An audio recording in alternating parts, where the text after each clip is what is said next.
cepat kaya macam jual tak. Tapi kau sendiri malas nak usaha. Cerita sana sini gebang, kau merata-rata. Okey, kita dapat penampilan sulung. Walaupun sulung nama atuk dia. Tapi kita untuk lagu hutang ni, kita first time lah ke AJL 35. Apa perasaan korang? Apa salah? Bersedia lah. Bersedia tak? Kau dah rasa? Alhamdulillah buat masa ni, kalau bagi aku dah sedia 50% kan. Hormat sikit cakap, saya.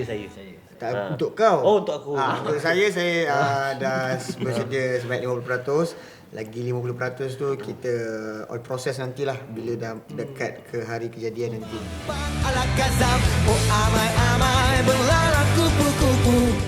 Waktu tu saya tengah dalam keadaan frust pasal ada orang hutang saya, dia tak bayar lagi. Waktu tu saya tak terfikir pun lagu ni saya nak bagi priority. Sebab lagu ni orang cakap just suka-suka kan. Cabaran lagu hutang ni kita orang bergaduh. Kita orang bergaduh. Lagu hutang ada yang nak, ada yang tak nak. Ada yang nak, ada yang tak nak. Sebab sampai merajuk. Macam diorang ni dah biasa dengan lagu cinta. Kita tahu Zalika, Kila, Berbulak Hatiku.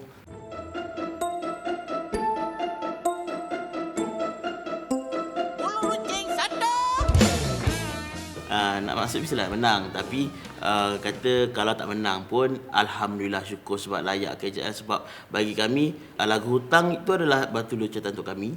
Masuk dalam AJL pun batu loncatan untuk kami juga untuk terus stay relevant, sukses kan, dan boleh apa awak cakap Siapa cakap?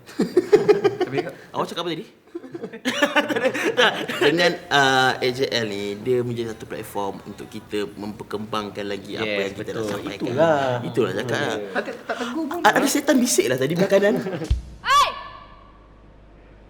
Ni apa benda semua ramai-ramai ni? Aku tak faham lah masalah kau ni. Kau tahu tak aku nak tidur? Aku tak faham masalah kau. Aku nak tidur mekak kat sini ramai-ramai ni. Apa benda ni semua? Ha? Wash apa benda? Tanya apa aku ni? Semua kau cakap dengan apa aku? Tanya apa aku ni? Ramai-ramai ni kenapa? Minggu nak makan durian aku. Dia minta musaking aku nak belajar dia awal. Sebab tu lah aku makan jenis sebab aku tak nak berhutang. Kalau aku nak berhutang banyak benda lagi nak fikir lah. Aku nak kena bayar kereta tak mula aku. Pinjam bapak aku.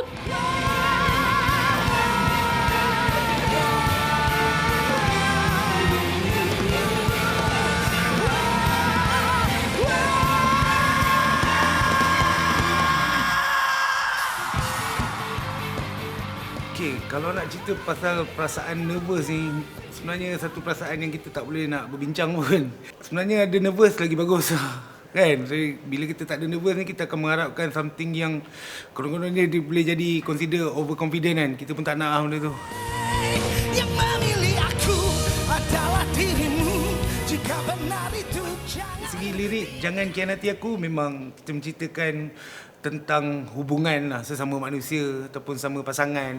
Jadi elemen khianat ataupun pengkhianat ni adalah satu perkara yang random. Berjanji padaku, percaya selalu. Perkara-perkara yang tak boleh jawab ni. Serius lah. So semasa pemikiran lagu ni kat sinilah sebenarnya saya belajar erti pengkhianat atau erti khianat tu sendiri sebenarnya. So yang mana-mana kita nampak bila kita ni sukses orang pandang, dekat situlah macam-macam orang yang datang. Jadi bila kita rasa macam kita nothing kat situ, macam-macam kat situlah kita boleh nampak yang mana pengkhianat, yang mana kawan.